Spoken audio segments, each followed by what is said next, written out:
So hey guys and welcome back to the channel. We are back again with the new video vlog content. और आज का हमारा content या आज का हमारा टॉपिक जो है वो कह सकते हैं हम हमारा ओनरशिप रिव्यू देने वाले हैं R15 V4 2022 मॉडल का। वेलकमिंग मॉरिश भाई टू आर यूट्यूब चैनल। वैसे हमारी इनके साथ एक और वीडियो है जो बाइक मॉडिफिकेशंस के ऊपर थी, वो आप लोगों ने ऑलरेडी देख ली होगी।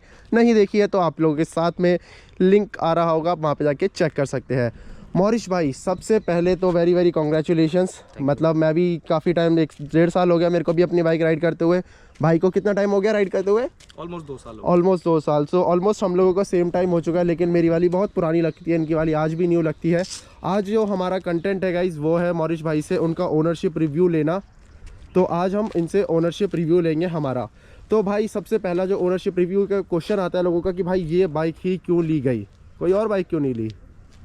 ये एक्चुअली मैं कुछ देख रहा था इस सेगमेंट में, इस प्राइस सेगमेंट के अंदर, क्योंकि राउंड अबाउट 2 से 2.5 लाख 2 से 2.5 लाख के बीच में अगर कोई बाइक देखी जाए तो one of the best bike है। One of the best in segments है। तो देखा जाए तो 155 का किलर सेगमेंट सीरीज़ है भाई ये वाली बाइक।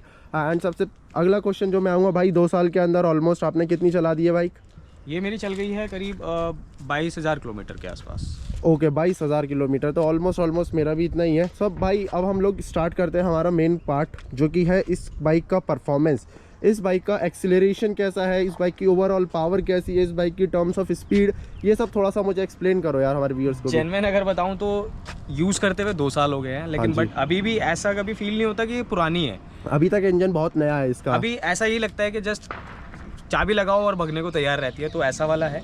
आपके क्या इसके इंप्रेशंस रहे भाई इसके इंजन के ऊपर? मैं बताऊं इसके टॉर्क के ऊपर, या फिर इसका पावर बैंड कैसा रहा, या थ्रॉटल रिस्पॉन्स इसका कैसा है, कुछ बताओगे? ओवरऑल अगर मैं बात करूं तो वन ऑफ द बेस्ट इस प्राइस सेगमेंट के अंदर, इससे ऊपर कुछ हो ही नहीं सकता। सबसे मेन चीज़ फॉर श्योर कि मैं गलत नहीं बोलूँगा KTM वगैरह, लेकिन अगर आप KTM के सेगमेंट में अगर कंपेरिजन में जाते हो, RS वगैरह में जाते हो, RS हो गया या 200 RS जैसे हो गया, या आप ले लो 250 जो KTM है, ड्यूक्स आती है, ड्यूक्स वगैरह, सो उसके according is one of the best. Okay तो एक्सेलरेशन हो उसके अंदर, या इंजन की पावर की बात हो, इंजन के परफॉर्मेंस हो, सारी चीज़ें। तो भाई से यहाँ पे तो मैं भी मतलब पूरी तरीके से अग्री करूँगा। मैं भी सेम बाइक ओन करता हूँ, सो नेवर डिसरिस्पेक्ट और योर फर्स्ट ओन बाइक। तो मैं भी R15 V3 के बाद V4 पे ही शिफ्ट किया था, तो मेरे को भी यही कहना है जो भाई ने कहा है, लेकिन क्योंकि ये पावर में बहुत ज़्यादा अच्छी है, सेगमेंट वाइज ये बहुत ज़्यादा किलिंग है, तो इसके अच्छा और भी इस बाइक में कुछ है ही नहीं भाई। इसको मैं तो अपनी बाइक को डेली यूज़ करता हूँ, मेरे को आपसे पूछना है आप इसको डेली यूज़ कर रहे हो, कैसी है ये डेली में? अभी बीच में थोड़ा सा डेली यूज़ नहीं हो पा रहा था, बट सबसे बेस्ट बाइक है। अगर आप इसको सिटी में, इनर सिटी या आउट सिटी जैसे भी इसको यूज़ करना चाहते हो, डेली बेसिस, ऑफिस के लिए यूज़ आप रेगुलर कर सकते हो इसको। राइट, डेली बेसिस के लिए प्रैक्टिकल है ये, प्रैक्टिकल बाइक है, क्योंकि बहुत लोग कहते हैं sports bike are not practical, मतलब डेली यूज़ के लिए वो है ही नहीं। फील नहीं आता कि कुछ ऐसा हैवी लेके चल रहे हैं, बट जब इसके ऊपर बैठ के चलते तो एक कॉन्फिडेंस भी अलग आता है। और एवरेज की अगर मैं बात करूँ, जैसे माइलेज वगैरह में आते हैं, तो माइलेज वगैरह भी ठीक है, मतलब सिटी के घूमने के अकॉर्डिंग। हाँ वो अब देखो फ्यूल एफिशिएंसी या फिर रेंज की अगर मैं बात करूँ तो वो अगला हमारा टॉपिक रहेगा। फ्यूल एफिशिएंसी डेली बेसिस पे मेरा ट्रैवल अभी करंट सिचुएशंस में, मेरा जो ट्रैवल है करंट सिचुएशंस में रहेगा भाई 20-25 किलोमीटर आपका, अराउंड 30 to 30 निकल जाता है। 30 किलोमीटर। तो पर डेली आपको कितने रुपए लगाते पड़ते हैं इस पे पेट्रोल के? एवरेजली अगर मैं बात करूं तो मेरा अप डाउन होता है 60 किलोमीटर का, राइट, ऑफिस टू होम। तो उसमें 200 के अंदर पेट्रोल, मतलब एक एवरेज अगर मैं निकालूं 200 का पेट्रोल मेरा इसमें फिक्स है। 200 मतलब मोटा मैं देखूँ तो 30 से 35 का एवरेज। एग्जैक्टली भाई वो जो लोग ये आजकल के छोटे छोटे यूट्यूबर पता नहीं कहाँ से भाई उठ के आ गए, नॉट छोटे छोटे YouTuber, they have become huge faces, but I don't know how वो लोग 50, 60, 70, 80 क्लेम कर देते हैं इस बाइक से, स्प्लेंडर को फेल कर देते हैं। कैसे, क्या है वो? कुछ बोलोगे उस पर, पर्दाफाश करोगे उन लोगों का? मेंटेन जैसे मैं रखता हूँ, हालांकि ऐसे बहुत लोग हैं जैसे मेंटेन, बाकी तो अपने ऊपर ही बात होती है। चलाने पे भी डिपेंड करता है किस तरीके से चला रहे हैं। लेकिन वो 80-70 क्लेम कर रहे हैं, ट्रिपल चौवल यार। नहीं खैर इतना तो नहीं होगा। हाँ जैसे कहीं हाईवे वगैरह निकल रहे हो तो 40 का इजीली है। Right, very true. ये पॉइंट मेरे को भी आप लोगों को क्लियर करना था गाइस। R15 लेने वाले जो बहुत से लोग होते हैं वो दिखाते हैं भाई 60 का एवरेज निकाल दिया, 70 का। मैंने पर्सनली भाई बहुत चलाई है, भाई ने भी बहुत चलाई, मैंने भी बहुत चलाई भाई, हमने कभी 40 से ज़्यादा का नहीं निकाला होगा। 40 से ऊपर तो चाहे अभी कितना भी अच्छा राइडिंग स्टाइल हो आपका, मैं कह रहा हूँ चाहे धकेल के लेके जाओ 40 जैसे फिर भी मर्जी मैक्स आप है, करो, मैक्स 40। मैक्स 40 है, इसके सिवा और इसका कुछ भी नहीं है। तो भाई इसकी अब मैं मेंटेनेंस और रिलायबिलिटी की बात कर लेता हूँ। रिलायबिलिटी इन द सेंस कि ब्रेक डाउन हुआ है कभी, या मेजर इश्यूज़ हुए हैं, या ऐसा होता है कि ABS लॉक हो जाता है, कुछ भी ऐसा इशू हुआ हो, कहीं पे फंसे हो कि भाई रात को 2 बजे कहीं तो फंस गया मैं। अभी तक मेरे को 2 साल यूज़ करते हुए हो गए, कभी भी ऐसी कोई प्रॉब्लम फेस करने के लिए नहीं मिली। तो एक तो टाइमली सर्विस वगैरह भी रहती है, सर्विस के अकॉर्डिंग भी सारी चीज़ें डिपेंड करती है। राइट तो right time right to time servicing आप services टाइम टू वगैरह टाइम अगर करोगे। करवा रहे हैं तो अभी तक कभी मैंने ऐसा कुछ फेस नहीं किया। इनफैक्ट कभी मेरे को हीटिंग वाली प्रॉब्लम इसके अंदर ज़्यादा सुनने में आई थी कि हीटिंग वाली मेरे को आज तक वो भी नहीं आई है। नॉर्मल चलती है जैसे अभी तक, मतलब शोरूम कंडीशन में ही चलती है, 2 साल हो गए एग्जैक्टली। ठीक है, तो फीचर्स एंड टेक्नोलॉजीज़ के ऊपर बात कर लेते हैं। तो भाई मोटा मोटा कुछ बताना चाहोगे क्या फीचर्स, जैसे ब्लूटूथ, VVA और क्या वो चीज़ें ये कंपनी ऑफर करती है, और वो रियल लाइफ में उसका यूज़ है भी या नहीं है, या फिर बस कंपनी ऑफर कर रही है? ऑफर जो आपको कर रही है सबसे मेन चीज़ है VVA, वेरिएबल वाल्व एक्चुएशन, जो कि 7200। एग्जैक्टली। आप बोलो। इसके साथ में यामा के अभी ब्लूटूथ कनेक्टिविटी भी दे रहा है इसमें। राइट, यहाँ पे अगर मैं बेसिक बात करूँ तो वैसे इतना ज़्यादा यूज़फुल नहीं है, बट इसमें आप ये चेक कर सकते हो कि सपोज जैसे फ़ोन आप राइडिंग कर रहे हो, उस टाइम पे फ़ोन आपका पॉकेट में है, तो उसमें जस्ट सामने एक नेम अलर्ट आ जाता है कि आपकी कॉल आ रही है, किसके कौन पर्सन एक्चुअल में कॉल कर रहा है। एंड देखा जाए तो भाई कर लेते हो। राइट, जैसे भाई ने भी माउंट नहीं लगाया हुआ है, मैंने भी माउंट नहीं लगाया था फ़ोन के लिए, तो ये चीज़ प्रैक्टिकल तो है, प्रैक्टिकल उस चीज़ के लिए है, बेस्ट है, बट मैं यूज़ नहीं करता हूँ क्योंकि पूरा फोकस उस टाइम पे वहाँ पे रहता है। बाइक चलाते में कभी मैं चीज़ों को इस तरीके से नहीं प्रेफर करता, बट हाँ यूज़फुल है, अगर आप यूज़ करना चाहते हो तो ऐसा कोई वो नहीं है, डाउनफॉल नहीं है उस चीज़ का। राइट। तो गाइस मैं अगर अपना इस बारे में रिव्यू दूँ तो मेरे को भी बहुत लगा है कि ये चीज़ यूज़फुल है, और मैं जैसे भाई ने बोला हमारा जो पूरा फोकस रहता है, मेन फोकस बाइक का इतनी भारी बाइक लेने के बाद में रोड पे रहता है, तो हम लोग बस ये देख लेते हैं कि अगर घर से अर्जेंट कॉल है या फिर कोई इमरजेंसी कॉल है तो फिर उसको पिकअप करो, वरना हम उसको जाने दे सकते हैं। राइट। तो भाई अब मैं इसकी बिल्ड क्वालिटी, पेंट क्वालिटी, इन चीज़ों के ऊपर सबसे पहला जो मेन क्वेश्चन रहता है, कोई क्रैश हुआ हो आपका और आपको लगा हो यार इतना बड़ा क्रैश तो नहीं था जितना बड़ा डैमेज हो गया, ऐसा कुछ रहा आज तक? नहीं, ऐसा भी कुछ नहीं रहा। एक बार हालांकि मेरे से ही गिर गई थी, स्टैंड पूरा नहीं लगा था, तो उस टाइम पे मैंने ये क्रैश गार्ड पहले भी लगाया हुआ था, यहाँ पे लीवर गार्ड लगा हुआ था, तो जिस टाइम गिरी थी बाइक तो जस्ट यही इसमें टूटा था, क्योंकि सेफ्टी पर्पस मैंने और भी चीज़ें लगाई हुई हैं इसके अंदर। Right. ऐसा भी नहीं है जैसे बताते हैं कि फेयरिंग वाली जो बाइक्स होती है उसको अगर स्पीड में फुल स्पोर्ट्स जो होती है उसमें वाइब्रेशंस वगैरह या ऐसा कुछ, तो अभी तक मेरे को कुछ ऐसा इसमें फेस करने के लिए नहीं मिला। अभी तक कोई ऐसा मेन इशू नहीं है। और ये पेंट का बहुत बड़ा पंगा रहता है, क्वेश्चन रहते पेंट हैं। का इशू आपको फेस करना पड़ सकता है अगर आप उसके ऊपर ये 3mm जो टेपिंग रहती है जिसको ये हम PPF बोलते हैं, पेंट प्रोटेक्शन फिल्म जिसे बोलते हैं, अगर आप इसे नहीं लगाओगे तो थोड़ा सा इशू आ सकता है। जैसे आप कहीं धूप में खड़ी करके जा रहे हो तो वो रेगुलर वो धूप में खड़ी रहेगी अगर तो धूप में खड़ी है, या फिर जैसे कई लोग क्या है डस्ट वगैरह गाड़ी पे रहती है, उसको वॉशिंग वगैरह थोड़ा नहीं करवाते हैं, उसको वॉश उन कम चीज़ों कराते से हैं, भी पानी कम हटाते हैं उसके ऊपर हर से। चीज़ पे हर गाड़ी पे आपको देखने के लिए मिल सकता है। तो ठीक है, मतलब अभी तक ऐसा कुछ मेरे को फेस नहीं हुआ। इनफैक्ट मैंने ये जब गाड़ी ली थी तब मैंने PPF इस पे कराया था, अभी तक उसी कंडीशन में है, वैसे ही चल रही है, PPF भी नहीं हटी है, बट अभी अगर हटाता हूँ तो न्यू कंपनी वाला पेंट है इस पे। For sure. तो भाई जो भाई ने ये पॉइंट कहा, ये मैं इस पॉइंट से कम्प्लीटली एग्री करता हूँ, क्योंकि where ever I am working right now, वहाँ पे मेरी बाइक धूप में कम्प्लीटली धूप में पार्क रहती है दिन भर, और धूल मिट्टी तूफान बांधी सब चीज़ों का सामना करती है। तो भाई बहुत हल्का सा लेकिन रस्ट तो देखने को मिलता है, बहुत नामात्र का है, और थोड़ा उसमें कलर फेड होने लगता हाँ वही मैं भी कह रहा हूँ कि कलर उसकी फेड होने शुरू हो जाती है। ठीक है, तो भाई इसका रनिंग कॉस्ट के ऊपर अगर मैं बात करूँ तो इसका डेली और मंथली का सर्विस इसका मंथली का इसका फ्यूल प्राइस कितना लग जाता है आपका, और आपको लगता है कि कितने की सर्विस इसकी, कौन सी सर्विस पड़ेगी, कुछ ऐसा बताना चाहो आप? मंथली, पहला क्वेश्चन सिंपली करता हूँ आपको, मंथली फ्यूल कितना स्पेंड करते हो इस पे? मंथली फ्यूल कोई मेरा फिक्स नहीं है, एवरेज अगर मैं मान के चलूँ तो 5 से 7 हज़ार। 5 से 7 हज़ार, और मेरी मंथली 3000 किलोमीटर चलती है, तो मेरा 8 से 10 हज़ार रुपये कहीं ना कहीं निकल ही जाता है, इजीली निकल जाता है।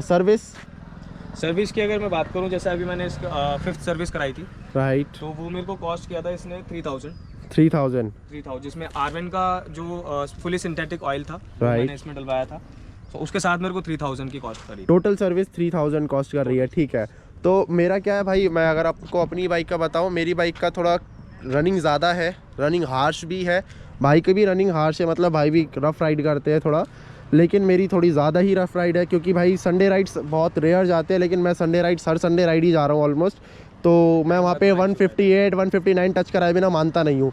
जब तक वो रो नहीं जाएगी जब तक मैं उसे छोड़ता नहीं। तो मेरा इस वजह से ये है कि सर्विस कॉस्ट ज़्यादा लगता है, थोड़ा सा ज़्यादा लगता है, क्योंकि मेरे पार्ट जल्दी घिस जाते हैं। जैसे भी 4000 5000 पे मेरा ब्रेक पैड घिस जाएगा तो वो 3000 रुपये का ब्रेक पैड मेरे को लगाना पड़ेगा। मोटा मोटा अब मैं हूँ भाई इसके प्रॉस एंड कॉन्स के ऊपर, क्या इसके फ़ायदे थे, क्या इसके ड्रॉबैक्स थे, कुछ बताओ। बेस्ट पार्ट्स या वर्स्ट पार्ट्स। ड्रॉबैक्स की बात कर लेते हैं तो सबसे मेन चीज़ है इसकी पिलियन सीट, बहुत छोटी है। तो ये थोड़ा सा छोटी दी हुई है। राइट। छोटी के साथ में थोड़ा मतलब सिटिंग जो पोर्शन है वो थोड़ा सा कंफर्टेबल नहीं है। कंफर्टेबल नहीं है, very honest, very honest. Single इसको अगर राइड कर रहे हैं तो सिंगल राइड के लिए one of the best bike है, बेस्ट आप बाइक इसको है। टूरिंग पे लेके जाओ। इनफैक्ट मैं बहुत जगह से अभी राइड कर चुका हूँ तो कभी मतलब फील नहीं हुआ ऐसा। हर चीज़ के अंदर बेस्ट है, बट थोड़ा पिलियन राइडिंग के लिए इसको थोड़ा सा बेस्ट कर सकती है कंपनी ना। सबसे मेन चीज़ है इसमें कि ये जो इसमें दिया हुआ है ये वाला पार्ट ये बहुत ज़्यादा वीक है, बहुत वीक है। इनफैक्ट मैंने आज ही इसके अंदर ये लगवाया है, इससे पहले मैंने इसको पूरा प्लास्टिक वेल्ड कराया था। आप अगर ये पूरा देख पा रहे हो तो यहाँ से पूरा ये पूरी देख रहे हो आप गाइस, प्लास्टिक की वेल्डिंग हुई है, वेल्डिंग कराई थी तो इस पे वो भी नहीं टिका, तो अभी लास्ट मोमेंट पे मैंने इसके अंदर ये किया है। अगर आप लोगों को मैं दिखा दूं, भाई ने बोला क्लियरली दिखा दो, तो भाई ये देख सकते हो आप। ऐसा कुछ नहीं है कि हम सिर्फ पॉजिटिव बताने के मूड में हैं इस बाइक के बारे में, क्योंकि हम ओन करते हैं तो हम पॉजिटिव बताएं। हम ओन करते हैं इसीलिए हमारा ये पर्सपेक्टिव है कि भाई हम इसका पॉजिटिव नेगेटिव सब बताएं, लेना ना लेना आपका डिसीजन है। इसके साथ क्वालिटी में अगर जाएं तो थोड़ा और अच्छा हो सकता है। मेजरली जो ड्रॉबैक है फर्स्ट है भाई, वो हर बंदा ये कंप्लेन करता है इस बाइक के बारे में कि ये जो इसका ग्रिल है ना, ये देखो, और ये दोनों साइड का नहीं है, ये सिर्फ ये लेफ्ट साइड का ज़्यादा कॉज करता है, लेफ्ट साइड का हमेशा कहते हैं कॉज करता है। पॉजिटिव पॉइंट्स चार बता दो जल्दी जल्दी। पॉजिटिव में सबसे मेन चीज़ है कि सस्पेंशन जो इसके अंदर आपको मिलता है वो कभी भी सुनने में ऐसा आया कि पेन करता है बैक में। राइट, बैठ के दिखाओ, मैं इस चीज़ के ऊपर आने वाला था, एक बारी बैठ के दिखाओ। अच्छी खासी है, ऐसा कुछ नहीं है, हाइट भी मतलब परफेक्टली बहुत। राइट। और कभी भी अगर आप राइड करते हो तो वो पोजीशंस पे डिपेंड करता है। तो पोज अगर आप इस तरीके से पूरा झुक करके बैठे हो या बैंड होकर के बैठे हो तो कभी पेन हो सकता है, बट ऐसे भी नॉर्मल अगर आप बैठ रहे हो एक राइडिंग पोस्चर में अगर आप बैठे हो तो कभी इस पे इफेक्ट नहीं पड़ता। राइट, बहुत लोग कहते हैं भाई ये कौनी आपकी दर्द कर जाती है, कंधे आपके दर्द कर जाते हैं, ऐसी चीज़ होती है। कभी ऐसा फील नहीं किया, ना ही मेरे को कभी हुआ, क्योंकि बैठने का तरीका होता है, तो बैठने के वेज रहते हैं और राइडिंग के वेज रहते हैं, ये बात बिल्कुल ठीक है गाइज। एंड अगर मैं इस पर अपना रिव्यू दूँ तो हाँ, थोड़ा थोड़ा तो कंधे में दर्द है। वो इस वजह से है क्योंकि महीने में कोई एक दिन जाता होगा जिस दिन मैं अपनी बाइक को रेस्ट देता हूँगा। भाई का है कि महीने में 6-7 दिन 8 दिन मुश्किल से चलती होगी, राइट, जितना मुझे लगता है अभी तक अभी रेगुलर चल रही है। उस टाइम पे यही था। पहले भाई के पास ज़्यादा ऑप्शंस थे, तो मेरे पास ज़्यादा ऑप्शंस नहीं है, तो मुझे हर दिन अपनी बाइक राइड करनी पड़ती थी, संडेज़ को भी, और संडेज़ को 200 किलोमीटर, नॉर्मल दिनों में 60 किलोमीटर। तो हाँ, मुझे लगता है कि कंधे हल्के से दर्द हो जाते हैं। वो उस केस में, मैं कालिंदी से आता हूँ, Noida to Delhi up down है, तो वो उस केस में क्योंकि मैं उसको टो करता रहता हूँ, ऑलमोस्ट उसका टोइंग पोस्चर हो जाता है। जब भाई 2 किलोमीटर या 1.5 किलोमीटर में बाइक को खींचता रहूँगा ना तो वो कंधे पेन करेंगे। उस टाइम पे करता है, उस टाइम पे करते हैं। बैग भी होता होगा ऊपर, बैग भी रहता है, लैपटॉप रहता है, उसमें लंच टिफिन 100 आइटम। हाँ, उस टाइम पे देखो भाई भी अग्री करता है, उस टाइम पे करता है। लेकिन बाकी अगर आप नॉर्मल जैसे किसी अच्छी सिटी एरिया में जा रहे हो तो, या वैसे नॉर्मल भी अगर राइड पे जा रहे हो, आप सिंगल हो, कहने का मतलब अगर सिंगल आप चल रहे हो तो ठीक है। ये बाइक है वैसे भी देखी जाए तो भाई सिंगल लोगों के लिए गर्लफ्रेंड वगैरह के साथ तो कभी कभार ही निकाला, ठीक है भाई। तो एक चीज़ और जो मेरा मेन क्वेश्चन था भाई, सिटी के अंदर तो ऑलमोस्ट सब लोग चलाते हैं, आपने पहाड़ों में भी चला ली है बाइक, आपने सिटी में भी चला ली, आपने स्ट्रीट्स में भी चला ली। एवरेज का क्या डिफरेंस रहता है स्ट्रीट में, हाईवेज़ में, सिटीज़ में और पहाड़ों में, चारों में? ज़्यादा डिफरेंस नहीं है। इनफैक्ट मैंने अभी टायर भी चेंज कराया, जैसे अभी लास्ट वीडियो में हमने बताया था, तो टायर्स के बाद में भी थोड़ा सा ड्रॉबैक नहीं आया इसके अंदर। मुझे लगा था हालांकि कि इसमें माइलेज डाउन हो जाएगी, बट अगर मैं बात करूं तो टायर्स लगाने के बावजूद भी मेरे को 30 की माइलेज मिनिमम माइलेज इसकी 30 की है, चाहे आप किधर पे भी चलाओ, मिनिमम 30 है, मैक्सिमम 40 के अराउंड है। टायर्स की हम बात कर रहे थे, ZX 10R के साइज़ के आप देख सकते हो, Z900 ZX 10R के साइज़ के, 190 सेगमेंट का पीछे वाला, 120 सेगमेंट का आगे वाला मिशलिन का टायर है। बहुत प्यारा लुक बना दिया भाई ने इस बाइक का।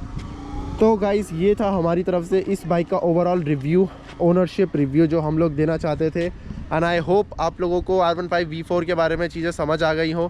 ऑल्दो मैंने भी अपना एक पर्सनल रिव्यू डाला हुआ है, लेकिन वो थोड़ा ड्रॉबैक रिलेटेड था, लेकिन भाई इसको बहुत अच्छे से मेंटेन करते हैं, तो उन्होंने सब पॉजिटिव चीज़ें बताई हैं इसके बारे में। सिर्फ एक ही ड्रॉबैक बताया कि भाई वो कमज़ोर है, और होता है अपने अकॉर्डिंग, जैसे अब चीज़ है अपने, हमने उसको बनाया है अपने हाथों से, उसके तरीके से बनाया है, Right, अभी तक right. मेरे को मतलब ऐसा कुछ फेस नहीं लगता है इसमें।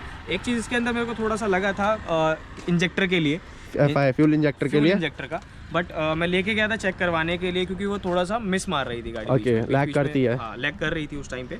बट जब मैं चेक कराने के लिए लेके गया तो मैंने सिर्फ जस्ट सर्विस करवाई थी उसकी, तो अभी तक मेरे को चेंज कराने के लिए बताया था, बट नॉर्मल है और चल रहा है। बैटरी का भी इशू बता रहे थे, तुमने बताया नहीं है, झूठ नहीं बोलो। सब बैटरी का इशू सारे राज खोल दूंगा, सारे पूछा नहीं, कुछ नहीं छोड़ूंगा। बैटरी का ऐसा है कि अगर बैटरी रेगुलर चल रही है तो बेस्ट है, हाँ, वरना लाइफ इसकी 1-1.5 साल की ही होती है बैटरी की। 1.5 साल की मैक्स 1.5 बैटरी है। नई max बैटरी कितने की पड़ी? नई बैटरी मेरे को पड़ी थी अराउंड एक्साइड की डाली है मैंने, 1200 रुपए की मेरे को। 1200, ठीक है, चलता है, छोटा मोटा खर्चा, ये तो रेगुलर हो जाते हैं इसमें, तो इसलिए मैं उसको ज़्यादा हाईलाइट भी नहीं करता। लेकिन ठीक है। तो ये इसमें बाइक का कोई फॉल्ट नहीं है गाइज, वो पार्ट का फॉल्ट है, राइट। वो एक पर्टिकुलर बैटरी या फिर एक पर्टिकुलर पार्ट का फॉल्ट है, वो तो चेंजेस होते रहते हैं, राइट भाई।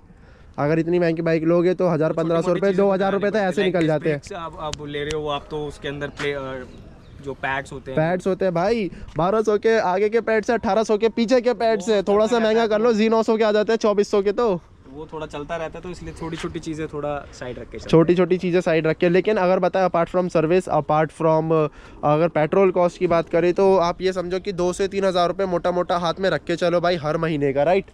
अगर मैं गलत नहीं हूँ तो 2 से 3 हज़ार रुपये छोटी मोटी कुछ ना कुछ लगी रहेगी गाइस, छोटी मोटी हमेशा लगी रहेगी, है ना। जब तक आप बाइक रखोगे जब तक लगी रहेगी। अगर उससे बचना है तो बाइक लो ही मत, सिंपल है।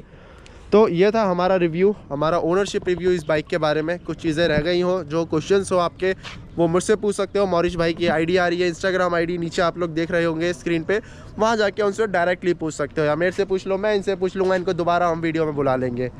ठीक है भाई, बिल्कुल sir. Thank you so much इतना अच्छा रिव्यू देने के लिए, आपने इतनी अच्छी चीज़ें बताई। And this is totally a wonderful machine which you are having. आपने बहुत अच्छा मेंटेन किया है, आई वुड से दिस।